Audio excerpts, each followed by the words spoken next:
going out for a walk at dusk because it's so damn hot. But it's also coyote time, and also it's bunny time, so a lot to navigate. One of the things that shocked me was I didn't know I was thinking a certain thought. So I was in recovery work. I was in adult children of alcoholics, and I crossed this line into really being in recovery instead of what I call the initial phase of discovery. Discovery is finding out what my childhood was really like and all the yucky things I learned, and doing family tree work and finding out that, I didn't have boundaries, and my dad committed suicide and at 18 months, and how did that affect me developmentally, and it was hard, a lot of pain and stuff. Then I got into recovery, which is things started working and relationships got better, and I was practicing new skills and framing things in a new way. And I got really depressed, and I couldn't figure it out. Like, what's happening? I'm no longer uncovering family secrets and working on inventory and amends and all that. And it finally hit me that I had a secret thought. It was even secret from myself, which was I thought there was a pot of gold at the end of the rainbow, that somehow when I got well, cured, functional, whatever language, all of which of course is a myth, because recovery work is about having a new lifestyle. There's no getting cured. In fact, it's a joke in 12-step meetings that somebody will come in and say, "Oh, I'm cured," and everybody will laugh, because there is no such thing, at least not in that philosophy of 12-step programs. But I realized I had this secret vision, hope, dream, secret from myself, that at some point the perfect job would arrive. I'd be making more money. I'd be in a great relationship. In other words, some material outcome or many material outcomes would manifest, even though I never believed in manifesting, but apparently I did in this area, that there would be external proof that I was now well and better. Oh my God, it was such a shock to find out I was thinking that way. I just couldn't even believe it. Like prehistoric Stone Age thinking, and I had it. And I have found that a lot of people approach New Age things and going to workshops and stuff with this agenda of, if I just do this, I'll get to this place, or I'll get this thing, or a bunch of things that I really want and need that I think are going to make me happy. And maybe we don't even realize that we're thinking that way. And I think a lot of it is capitalism, that we are accustomed to the idea that if you're successful, that you get stuff that you want. And that is somehow proof that you're doing good. And even though I vehemently have always been against that philosophy, it's so pervasive that apparently I had absorbed it without even knowing it. And I notice that, when people come to see me, they're like, when will I get my power? When will I finally get the things that I want? And very often, when you go on a healing journey, you go into recovery, you find your authentic self, what really happens is you don't even want the stuff that you thought you wanted that drove you into therapy or workshops in the first place. It's like, you just go, why did I ever want that? Like, I don't know. Because we are truly raised in capitalism. If you haven't been to different countries, like a Hindu country, Muslim country, Buddhist country, I'm not saying those religions are better, but the outlook is very, very different.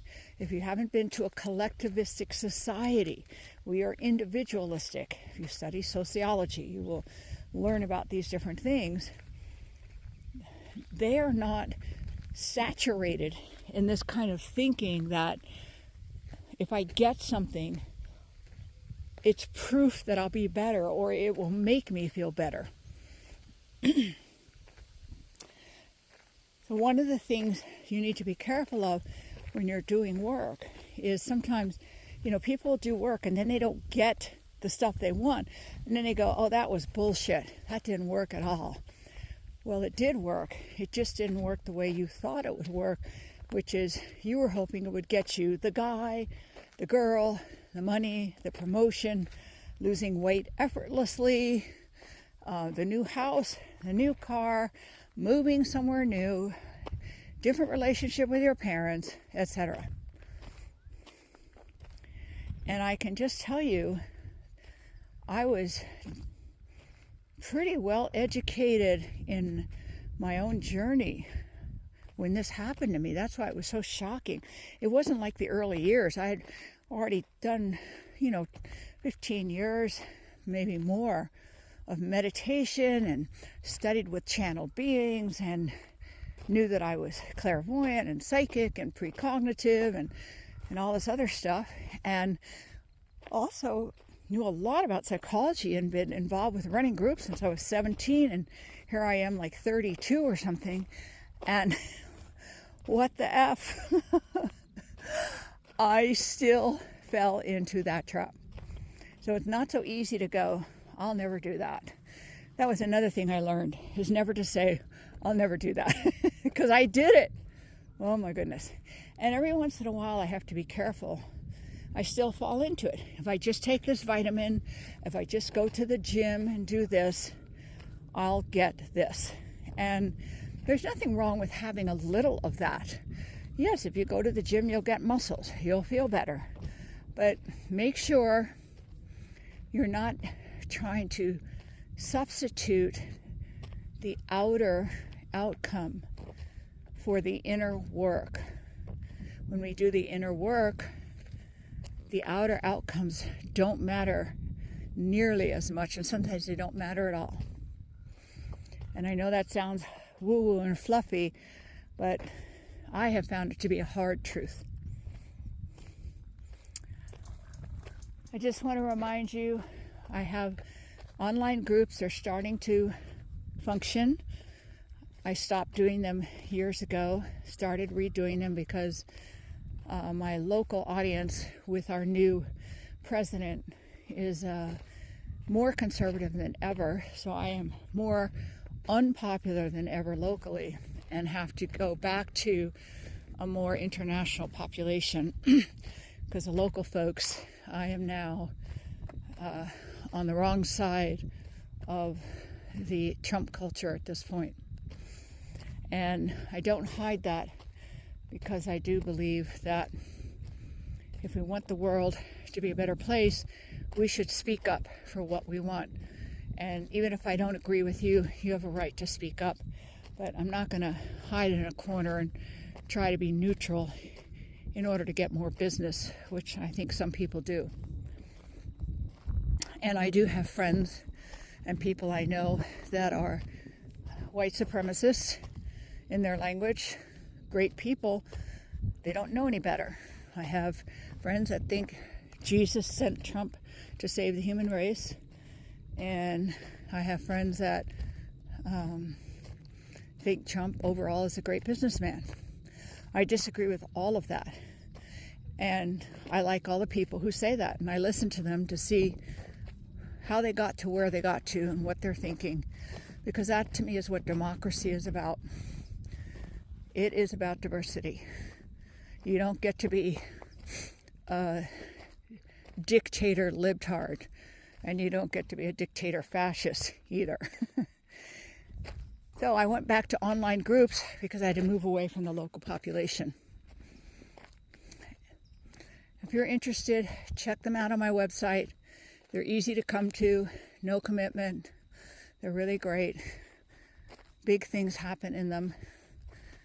That's not just me saying that. The people who come say that. And right now, what's great is they're really small. When they fill up eventually, which they will, they'll be bigger. And me personally, I don't like bigger groups because I get less personal attention. Just math. But check it out. And also remember, I have a free introductory session, 30 minutes. Sign up for it on my website. Really easy website to go to, drmarie.org. drmarie, MARIE.org. All right. Hope to meet you. Adios.